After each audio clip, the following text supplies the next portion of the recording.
Hi there, I'm Sydney, this is Tux, and we're going to teach you how to take care of your Mexican Black Kingsnake.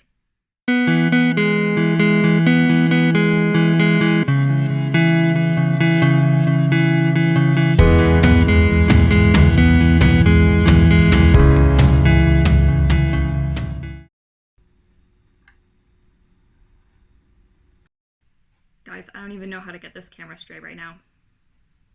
Okay, so this is my first YouTube video ever in the whole wide world, so bear with me here. This is my Mexican Black Kingsnake Tux. He's about 2 years old, and I was hoping to just put something out there that would really simply and quickly explain how to take care of a Mexican Black Kingsnake, especially if it's your very first snake, because these guys are pretty easy to care for, and as you can see, he's really quite tame. As a little baby, he was a little bit quicker and more skittish, but he's really calmed down in the couple of years that I've had him. I'm going to go over 6 elements that you need to think about before you get your Mexican Black Kingsnake. First is, caging, temperature, humidity, substrate, cage decor, and food. I'm gonna set him down for 1 hot second. Please don't run away. Okay, so to start off with, I'm here in Canada, and in Canada and the States, it's really common to keep reptiles in glass enclosures, and that's gonna work perfectly fine for your king snake. So as a baby, it would be all right. Oh my gosh, he's in my ear. Ah! Don't go in my glasses. Oh my god. Oh no. This is what you get for putting a king snake around your neck. Not a ball python. Take 2. For a hatchling, a 5.5 gallon terrarium is going to be perfectly fine, though keep in mind something like this is only probably going to last you about 6, maybe 8 months, and then you're going to have to upgrade to a larger size. So if you want, you can just go straight to the larger size. A good size, even for a hatchling, would be 20 gallons long, and Zilla actually makes the most affordable cages that are 20 gallons long, and they actually have a sliding lid. I highly recommend a sliding lid. I'm just gonna bring back the 5.5 gallon. As you can see here, the lid slides open and then clicks closed, because your little baby Mexican Black Kingsnake is going to try its very, very hardest in the whole entire world to get out of your cage. So if the lid is sliding, there's almost no chance they can escape as long as you fully click it into place. If you don't want to get a cage with a sliding lid, because they are a bit more expensive, even the ones that Zilla makes, you can get like a 10 or 20 gallon tank that used to be a fish tank. So that's something like this. And you can actually put a lid on it that you can pick up at a reptile shop or a pet shop. I'm going to show you how that works in just a second. The lid is on a tank with a snake in it right now, so I have to do that later. Okay, so this is an example of a tank that has been converted from a fish aquarium into a reptile tank with this lid. So like I said, you have to make sure your lid is secure.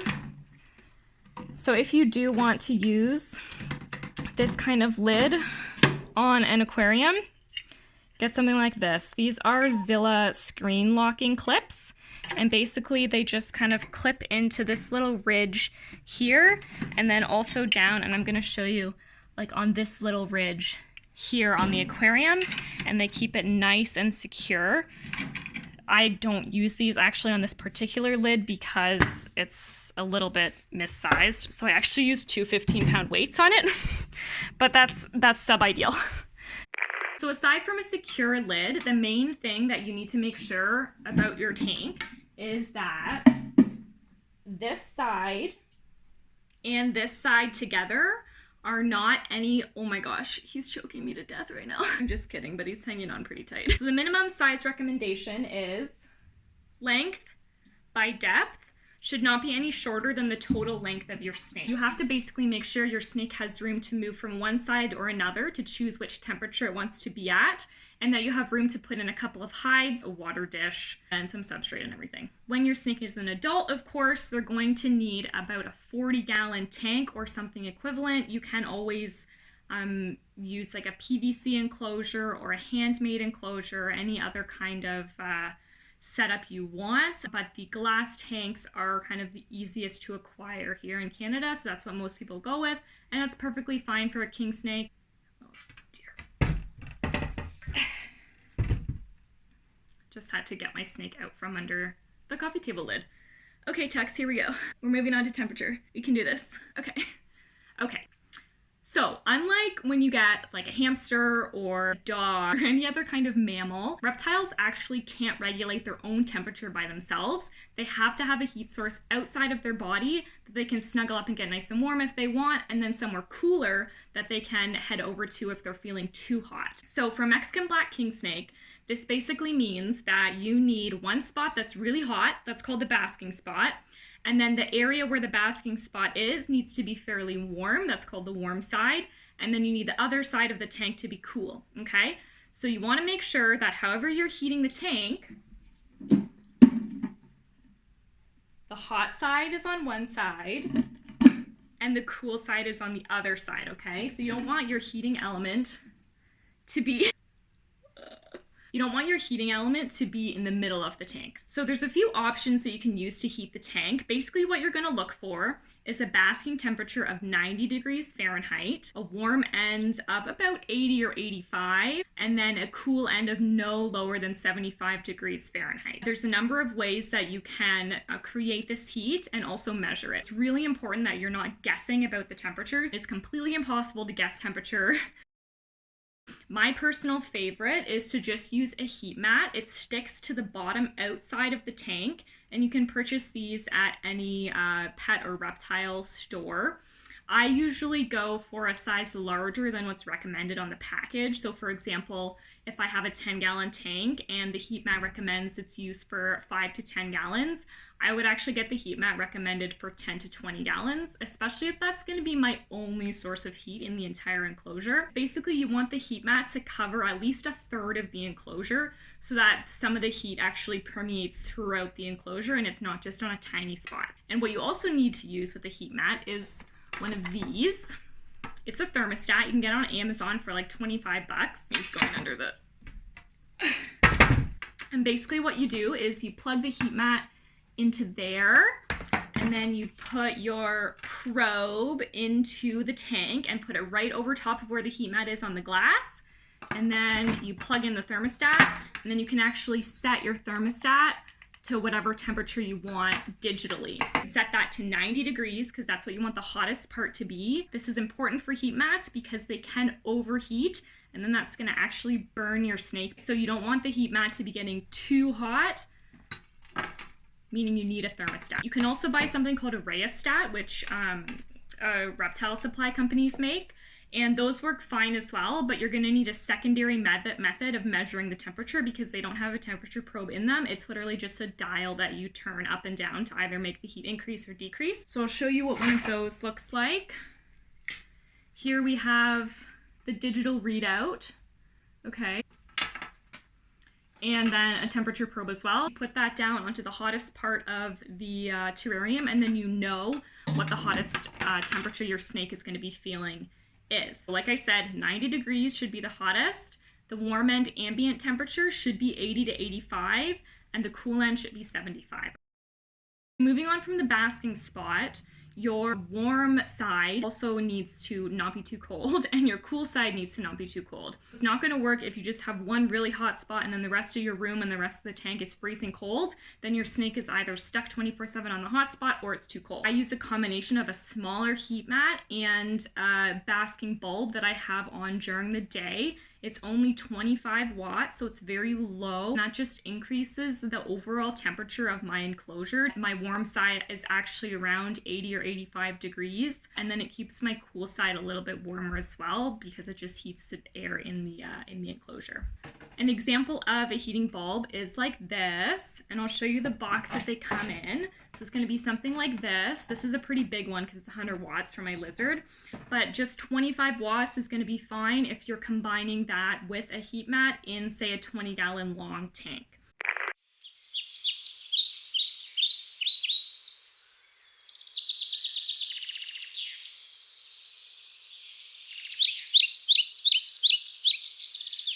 The last way that you could potentially heat your snake's enclosure using a glass tank with a screen lid is actually something called a ceramic heat emitter. This is kind of good because it doesn't emit any light, so you can actually hook it up to a thermostat to get really exact temperatures, just like the heat mat. Because how the thermostat works is it turns the heating element on and off depending on what the temperature it reads. You can't really use that with like a basking lamp because then the light would be flickering on and off all the time. It doesn't really work. But you can use that with a ceramic heat emitter, and you can keep it on 24/7. So if your house is quite cold throughout the whole day and night, it can be a really good idea to use a ceramic heat emitter instead of a basking bulb. And you can combine that with a heat mat if you need to. Just make sure it doesn't get too hot by either measuring all your temperatures with a temperature probe and using a rheostat, or using a thermostat, which is like all-in-one. This is an example of the kind of thing you need to buy to actually put your ceramic heat emitter or light bulb in. It's just like a fixture for heat lamps and ceramic heat emitters. It's got a ceramic top, whatever it's called, and then it also has an on-off button here, and you can set that on top of your enclosure if it has a sliding lid. You can also hook it up so it kind of hangs, but you do need to buy this separately from the bulb. Now you're also going to want to be able to measure the ambient temperatures on your warm and cool side. So in addition to the temperature probe that's measuring the basking spot, you'll want some kind of thermometer to measure the ambient temperature. I have one here. I swear to God. This is an analog thermometer. It's fine. My personal favorite actually is a temperature gun. So it looks like this. I got it at Canadian Tire when it was on sale, so it was like 20 bucks. For some reason here in Ontario, like these temperature guns are like $100. Like I have no idea why. But what you do is you press the gun and then there's like a laser. You can kind of like see it flickering around. And then you just read the readout here and you can point it anywhere. If not, you can just purchase more of the regular temperature probes, or you can also get analog temperature readers. I've actually found work just fine. Okay, so enough of the technical stuff. Hopefully that wasn't too confusing. Now we're going to move on to humidity, which is something that you always need to consider when you're getting a reptile. What is their required humidity? And the great thing with these guys is that it really doesn't matter that much. With snakes, how you figure out if they have enough humidity is if they shed all in one perfect long beautiful piece, and I will show you that. It looks awesome. Then you know that they're perfectly fine for humidity. If their shed is sticking to their skin, it's coming off in little pieces, and you see parts like maybe stuck onto their head and stuff, that's not normal, it's not okay. It means your humidity is too low. But these guys have a really wide range of humidities that they tolerate, so you don't really have to worry about it. Whatever ambient humidity is in your home is more than likely going to be fine. Related to humidity then is substrate, because usually the type of substrate you choose is going to affect the humidity. So because humidity does not matter for these guys, the substrate I recommend is aspen. It is absolutely the easiest substrate to clean. It holds burrows. It's not particularly messy. It doesn't really get in the water dish all the time or anything like that. I'm going to show you what that looks like. When he was a baby, I absolutely could not have done that because he would have like squiggled away in 2 seconds flat, but he's so much calmer now. It's great. So here is aspen, shredded aspen. What is the brand? Zoom Ed. It's the best. You can get it in pretty large amounts. I'll show you what it looks like. I'm gonna get it everywhere and have to clean it up, but this is what it looks like. It's nice.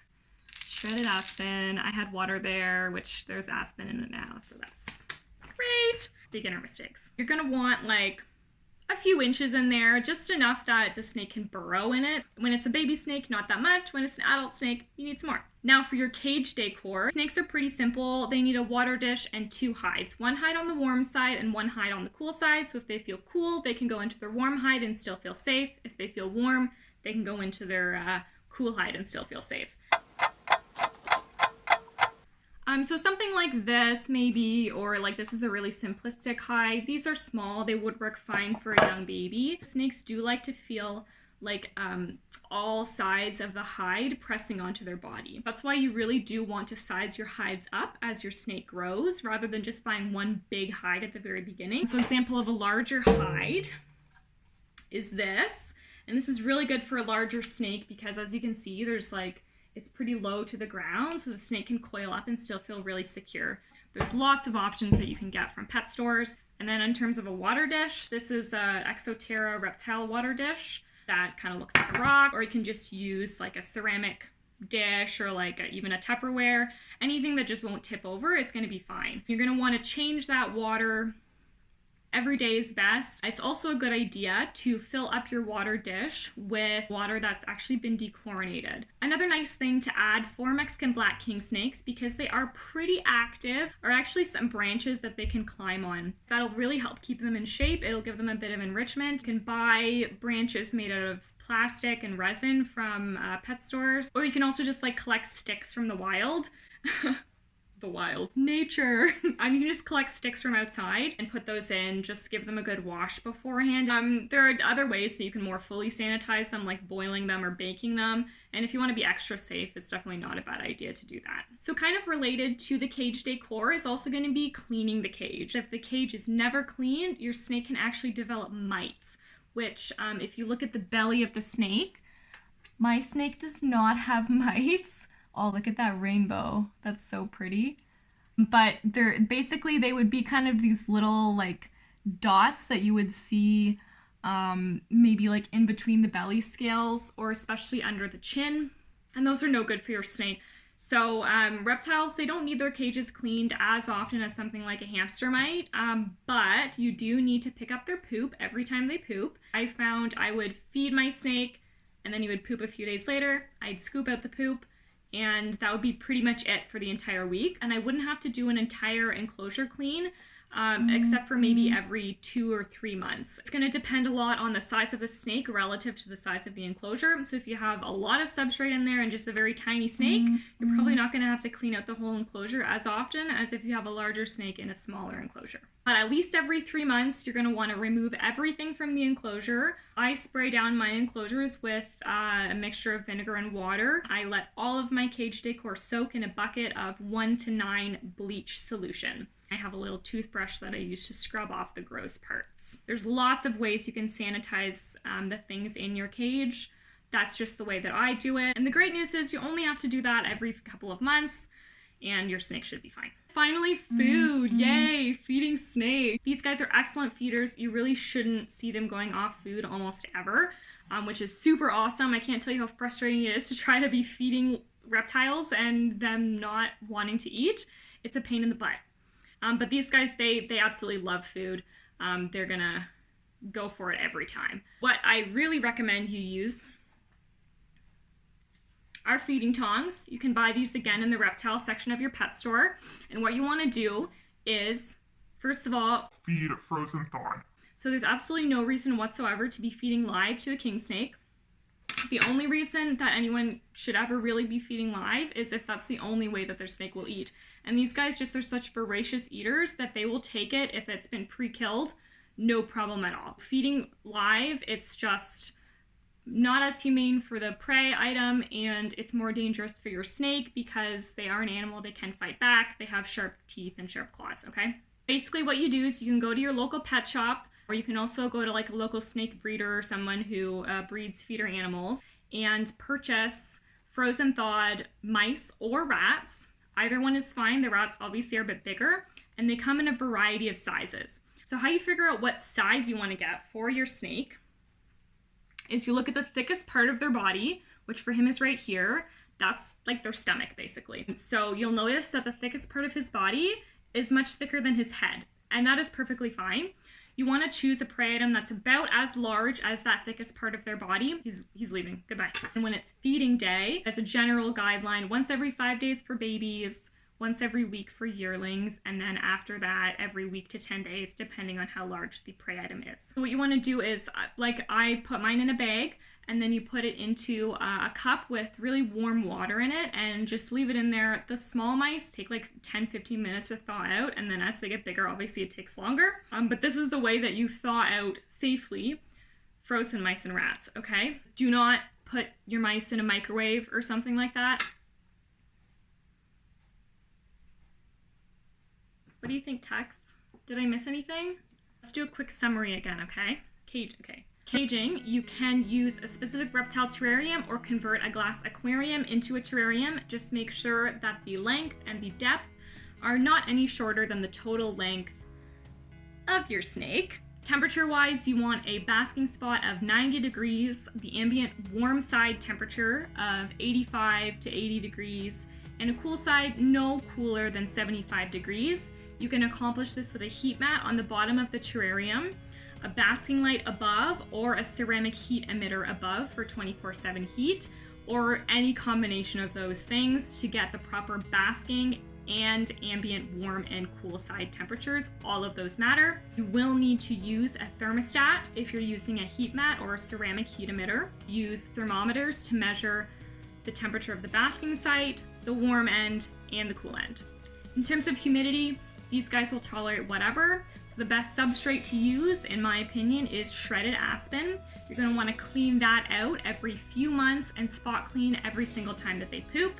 In the cage, all you really need at the basic level is a hide on the warm end, a hide on the cool end, and a water dish. And if you want to give your snake extra opportunity for exercise and enrichment, add in some branches that they can climb on. For feeding, these guys will take frozen thawed mice or rats depending on how big the largest part of their body is. You're going to want to feed every 5 days for a baby, every week for a yearling, and about every 10 days for a full adult. Hope you guys enjoyed. Let me know if you have any questions in the comments, something that I didn't cover. Let me know if you keep Mexican Black Kingsnakes or another kind of snake, if you do anything the same as me or differently than me.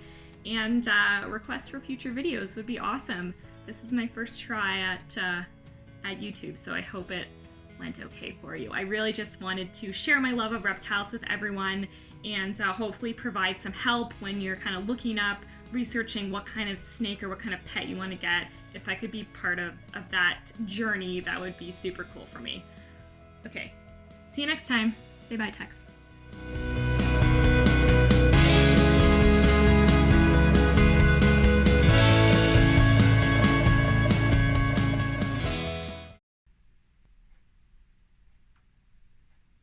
Hi. Smell good?